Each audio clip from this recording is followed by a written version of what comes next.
मैं डॉक्टर शाद खानम और आप सभी लोग देख रहे हैं आपकी अपनी यूट्यूब चैनल अयला टॉक्स।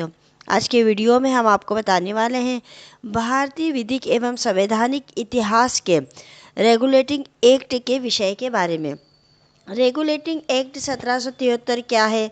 रेगुलेटिंग एक्ट 1773 के मुख्य प्रावधान, विशेषताएं तथा इनके दोष क्या क्या है और भारत के वैधानिक इतिहास में सन 1773 के रेगुलेटिंग एक्ट का क्या योगदान रहा है, इन्हीं सब प्रमुख बिंदुओं पर आज हम चर्चा करने वाले हैं। और ये सारे वही क्वेश्चन हैं जो एग्ज़ाम के दृष्टिकोण से महत्वपूर्ण हैं। सबसे पहले हम देखते हैं रेगुलेटिंग एक्ट 1773 क्या है। केवल व्यापार करने के उद्देश्य से भारत में आने वाली ईस्ट इंडिया कंपनी ने धीरे धीरे भारत में अपना प्रभुत्व स्थापित करना शुरू कर दिया और अनंत गोतवा सन 1772 में बंगाल, बिहार एवं उड़ीसा राज्य की दीवानी प्राप्त कर लेने के बाद ईस्ट इंडिया कंपनी ने वहां की प्रशासनिक सत्ता पर नियंत्रण स्थापित कर लिया। इस तरह व्यापार के साथ साथ प्रशासन एवं न्याय व्यवस्था में भी ईस्ट इंडिया कंपनी का नियंत्रण बढ़ता चला गया। आज जैसा कि आप सब लोग जानते हैं कि ईस्ट इंडिया कंपनी हमारे देश में केवल व्यापार करने के उद्देश्य से आई थी।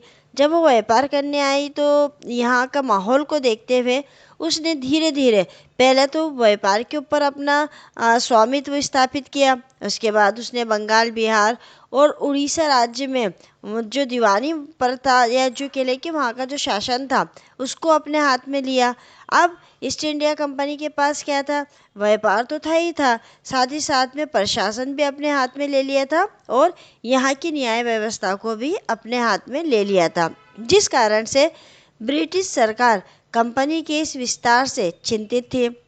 जो ब्रिटिश सरकार थी वो इस कारण से चिंतित हो गई कि कंपनी को हमने व्यापार के लिए भेजा था, लेकिन उन्होंने यहाँ के दीवानी और प्रशासनिक न्यायिक क्षेत्र पे भी अपना अधिकार कर लिया। इसलिए ब्रिटिश सरकार ने कंपनी के कार्यकलापों पर नियंत्रण करने एवं कंपनी को ऋण राशि देने से पूर्व कंपनी के मामलों की जांच करने हेतु ब्रिटिश संसद द्वारा प्रवर समिति एवं गुप्त समिति नाम से दो समितियों का गठन किया। अब ब्रिटिश सरकार को ये टेंशन हो गई थी कि कंपनी को हमने भेजा व्यापार के लिए था, लेकिन उसने वहाँ पर नियंत्रण कर लिया। अब कंपनी ने जब यहाँ पर शासन, प्रशासन, न्याय व्यवस्था पर अपना कंट्रोल कर लिया तो उनको ये लगा कि ये हमारे कंट्रोल से बाहर ना हो जाए। तो जब वो इनको ब्रिटिश सरकार जब कंपनी को कोई ऋण देती थी तो उसके पहले उसने जांच की एक प्रोसेस शुरू करी और उसके लिए दो समितियां बनाई, एक प्रवर समितियां यानी कि सिलेक्ट कमेटी और एक सीक्रेट कमेटी। इन समितियों का कार्य क्या था? इन समितियों का कार्य ईस्ट इंडिया कंपनी के बंगाल प्रांत से संबंधित कार्यों की जांच पड़ताल करना तथा कंपनी की व्यवस्थाओं का अध्ययन करके अपनी रिपोर्ट प्रस्तुत करना था। ईस्ट इंडिया कंपनी की रिपोर्ट किसको प्रस्तुत करना था? उसको ब्रिटिश सरकार को। इन समितियों के द्वारा कंपनी की न्यायिक एवं प्रशासनिक कुव्यवस्था के संबंध में अनेक रिपोर्ट ब्रिटिश सरकार के समक्ष पेश की गई। अब इन समितियों ने क्या करा? कंपनी का जो भारत में न्यायिक और प्रशासनिक कुव्यवस्था थी, मतलब एक अच्छी व्यवस्था तो थी नहीं, खराब व्यवस्था थी, तो इसकी रिपोर्ट ब्रिटिश सरकार को पेश करी, जिसके परिणाम स्वरूप कंपनी पर ब्रिटिश संसद का नियंत्रण स्थापित करने एवं कंपनी के न्यायिक व प्रशासनिक कुव्यवस्था को दूर करने के लिए सन 1773 में एक एक्ट पारित किया गया, जिसे सन 1773 का रेगुलेटिंग एक्ट के नाम से जाना जाता है। जब इन समितियों ने देखा कि भारत में कुव्यवस्था बहुत फैली हुई है और इन्होंने भारत को सुधार के लिए या भारत के अच्छे के लिए ये एक्ट नहीं बनाया था, इन्होंने किस लिए एक्ट बनाया था? उस कंपनी पे अपना कंट्रोल करने के लिए। अब रेगुलेटिंग एक्ट 1773 के प्रावधान कौन कौन से थे उसको देख लेते हैं। ब्रिटिश सरकार द्वारा गठित गुप्त समिति के सुझाव पर ब्रिटिश सरकार द्वारा सन 1773 का रेगुलेटिंग एक्ट पारित किया गया, जिसका मुख्य उद्देश्य कंपनी शासित भारतीय प्रदेशों की शासन व्यवस्था में सुधार करना था। इस अधिनियम द्वारा प्रशासनिक एवं न्याय व्यवस्था में सुधार हेतु अनेक प्रावधान किए गए, जिनमें से मुख्य प्रावधान अभी मैं आपको बता रही हूँ। पहला, संचालन मंडल का पुनर्गठन। ईस्ट इंडिया कंपनी की देखरेख और उसका प्रबंध दो संस्थाओं, कोड ऑफ प्रोप्राइटर्स एवं कोड ऑफ डायरेक्टर्स द्वारा किया जाता था। रेगुलेटिंग अधिनियम की धारा 1 से लेकर 6 तक इन दोनों संस्थाओं का पुनर्गठन किया गया। पहले ये दो संस्थाएं थी जो ईस्ट इंडिया कंपनी को नज़र रखती थी, उसके प्रबंध पर ध्यान रखती थी। जब ये रेगुलेटिंग एक्ट बनाया गया तो धारा 1 से लेकर 6 तक इन संस्थाओं का फिर से गठन किया। कंपनी के संचालन मंडल में कुल 24 सदस्य होते थे, जो निदेशक कहलाते थे। इनका चयन अंशधारियों की आम सभा द्वारा किया जाता था। इस अधिनियम द्वारा इनका कार्यकाल निर्धारित किया गया। ये व्यवस्था की गई कि इन 24 सदस्यों में से 1/4 अर्थात 6 सदस्य प्रति वर्ष यानी कि हर साल अवकाश ग्रहण करेंगे तथा उनके स्थान पर नए सदस्यों का चयन किया जाएगा। कोई भी सदस्य आजीवन यहाँ पर नहीं रहेगा। इस व्यवस्था का मुख्य उद्देश्य था संचालन मंडल के सदस्यों के कार्यकाल पर नियंत्रण स्थापित करना। सदस्यता के लिए आवश्यक था कि संबंधित व्यक्ति पूर्वी देशों अथवा अन्य विनिर्दिष्ट क्षेत्रों में सेना अथवा अन्य लोक सेवा में नहीं रहा हो, और यदि रहा हो तो वो रिटायरमेंट के बाद सेवानिवृत्ति के पश्चात वो कम से कम 2 वर्ष तक इंग्लैंड में निवास कर चुका हो, तो ऐसा व्यक्ति ही इसका सदस्य बन सकता था। वो जो मताधिकार है, जो मत देने का अधिकार है, अब केवल ऐसे व्यक्तियों को दिया गया जो अपने पास न्यूनतम 1000 पौंड की अमानत रखता हो। कोड ऑफ डायरेक्टर्स के लिए ये क्षमता 2000 पौंड निर्धारित की गई थी। कोड ऑफ प्रोप्राइटर्स के लिए ये मत क्षमता जो थी वो 1000 पौंड ही रखी गई थी, लेकिन 3000 पौंड पर 2, 6000 पौंड पर 3, 10,000 पौंड अथवा इससे अधिक पौंड पर 4 मत देने की क्षमता रखी गई थी। इस प्रकार सन 1773 के रेगुलेटिंग एक्ट द्वारा संचालन मंडल के सदस्यों के निर्वाचन, कार्यकाल एवं मताधिकार में आवश्यक परिवर्तन किए गए थे। बी, संचालक मंडल पर संसदीय नियंत्रण। रेगुलेटिंग एक्ट द्वारा संचालक मंडल पर संसदीय नियंत्रण स्थापित करने का प्रयास किया गया।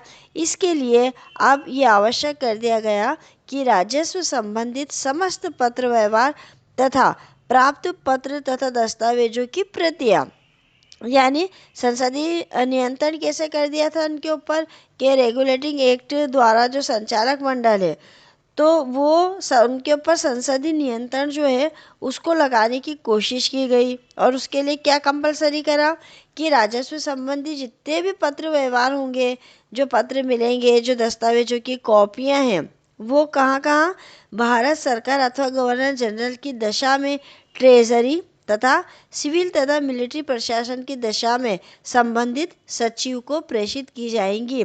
यानी जो पत्र व्यवहार है वो कहाँ पर होंगे, अगर भारत सरकार और या गवर्नर जनरल के वहाँ का मामला है तो ट्रेजरी में, और अगर सिविल और मिलिट्री प्रशासन का कोई मामला है तो उससे संबंधित सचिव को ये सब दिए जाएंगे।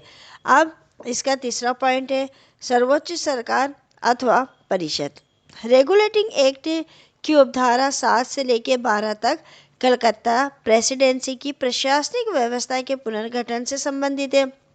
कलकत्ता की प्रशासनिक व्यवस्था को सुदृढ़ बनाने के लिए, मजबूत बनाने के लिए अधिनियम की उपधारा 7 द्वारा गवर्नर एवं काउंसिलिंग के स्थान पर एक महाराज्यपाल तथा उसकी सहायता के लिए 4 सदस्यों की एक परिषद की नियुक्ति की व्यवस्था की गई। इस परिषद का नेतृत्व महाराज्यपाल ही करता था। उपधारा 7 के अनुसार नियुक्त महाराज्यपाल संपूर्ण ब्रिटिश भारत के लिए एक सर्वोच्च सरकार थी। जो महाराज्यपाल नियुक्त किया जाता था ब्रिटिश भारत के लिए, वो क्या था, संपूर्ण रूप से एक सरकार थी, जिसे कलकत्ता प्रेसिडेंसी के सैनिक एवं लोक प्रशासन तथा बंगाल, बिहार एवं उड़ीसा प्रांतों की माल गुजारी का कार्य सौंपा गया था।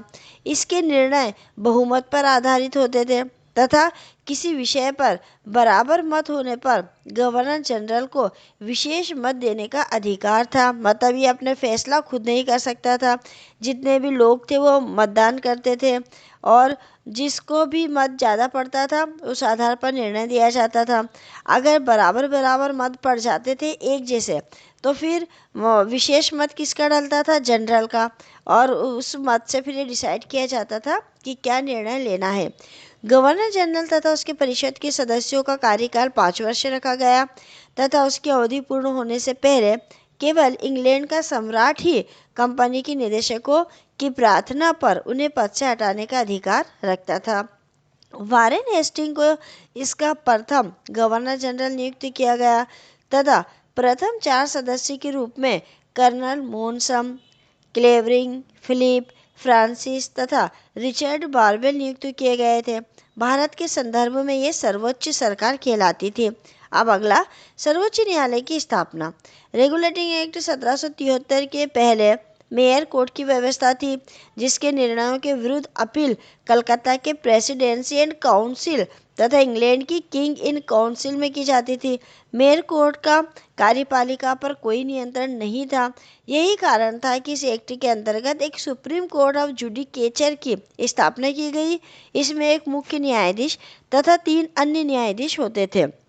न्यायाधीश के पद पर ऐसे व्यक्ति को नियुक्त किया जा सकता था जो इंग्लैंड अथवा आयरलैंड के बैरिस्टर के रूप में न्यूनतम 5 वर्षों का अनुभव रखते थे। अब इनकी नियुक्ति कौन करता था? इनकी नियुक्ति ब्रिटेन के सम्राट के द्वारा की जाती थी। प्रथम मुख्य न्यायाधीश के रूप में सर एलिजा इम्पे तथा अन्य न्यायाधीशों के रूप में स्टीफन केसर, ली मेस्ट्री, जॉन हॉय तथा रॉबर्ट चेम्बर को नियुक्त किया गया था।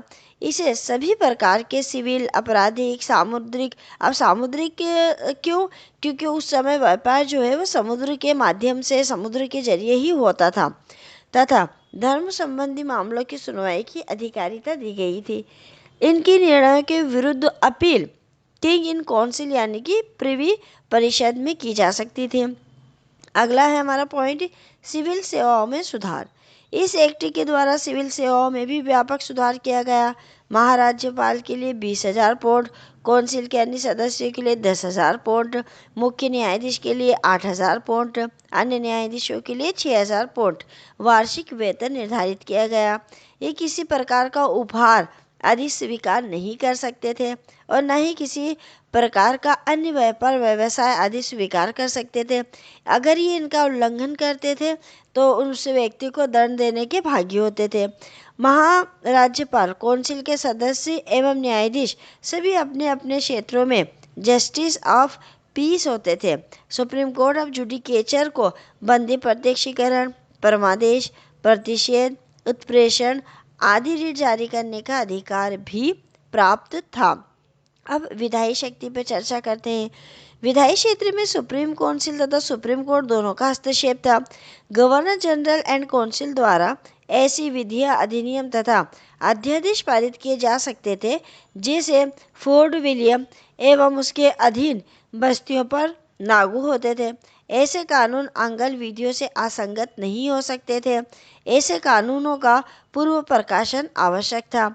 जनसाधारण को ऐसे कानूनों से अवगत करवाने के लिए इनका कोड में सहज दृश्य स्थान पर प्रदर्शित किया जाना भी अपेक्षित था। मतलब जनता को, आम जनता को ये पता चले कि कौन से कानून लागू किए जा रहे हैं। तो इसके लिए क्या था कि उसको कोर्ट के ऐसे स्थान पर उसको रखना आवश्यक हो गया था जहां लोगों को ये पता चल सके कि ये कानून जो है वो लागू किए गए हैं और इनके सुप्रीम कोर्ट में दर्जा होना भी आवश्यक था। जो कानून लागू किए जा रहे हैं उसको सुप्रीम कोर्ट भी मानता हो। इन सब के बारे में प्रावधान रेगुलेटिंग एक्ट की धारा 36 और 37 में किया गया था। अब रेगुलेटिंग एक्ट की विशेषताओं को देख लेते हैं। रेगुलेटिंग एक्ट 1773 कई अर्थों में बड़ा महत्वपूर्ण था तथा अपने आप में कई विशेषताएं समावित किए हुए था।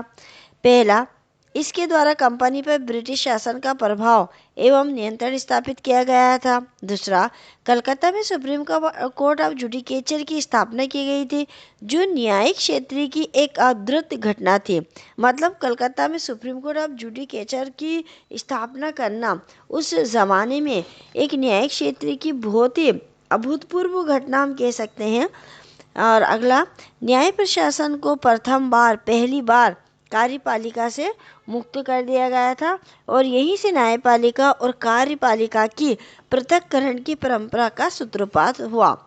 न्यायाधीशों के पदों पर विधि विशेषज्ञों अथवा विधि में पारंगत व्यक्तियों को नियुक्त किया गया। अगला, निष्पक्ष एवं स्वतंत्र न्याय प्रशासन के लिए गवर्नर जनरल काउंसिल के सदस्य एवं न्यायाधीशों के भेंट उपहार आदि स्वीकार करने पर प्रतिबंध लगा दिया गया। अगला, इनके लिए निजी व्यापार व्यवसाय आदि भी वर्जित कर दिया गया, ताकि इससे क्या होगा, शासन जो अनुशासन होगा, जो निष्ठा होगी, वो निष्पक्ष रहेगी, वो किसी का भी पक्ष नहीं रखेंगे, क्योंकि वो किसी से फायदा नहीं उठा सकते। फिर सिविल सेवाओं में सुधार के लिए गवर्नर जनरल काउंसिल के सदस्यों तथा न्यायाधीशों के वेतन में अभिवृद्धि की गई। सुप्रीम कोर्ट ऑफ जुडिकेचर को विभिन्न रिटें जारी करने की अधिकारिता प्रदान की गई। अब रेगुलेटिंग एक्ट के दोष भी देख लेते हैं। जहाँ किसी चीज़ का कोई फ़ायदा होता है, वहाँ उसके कुछ नुकसानात भी होते हैं, उसी के बारे में हम चर्चा कर लेते हैं। पहला नुकसान क्या था? गवर्नर जनरल एंड काउंसिल के सदस्यों में से अधिकांश भारत की परिस्थितियों से अवगत नहीं थे, अतः वे भारतीय परिस्थितियों के अनुकूल कोई सुझाव नहीं दे पाते थे। सेकंड, निर्णय बहुमत से लिए जाते थे, जिसके कारण गवर्नर जनरल जो होता था वो महत्वपूर्ण नीतियों के बहुमत के अभाव में क्रियान्वित नहीं कर पाता था। उसको कोई नीतियों को लागू करना है, लेकिन बहुमत समर्थन नहीं करता था, तो वो लागू नहीं कर पाता था।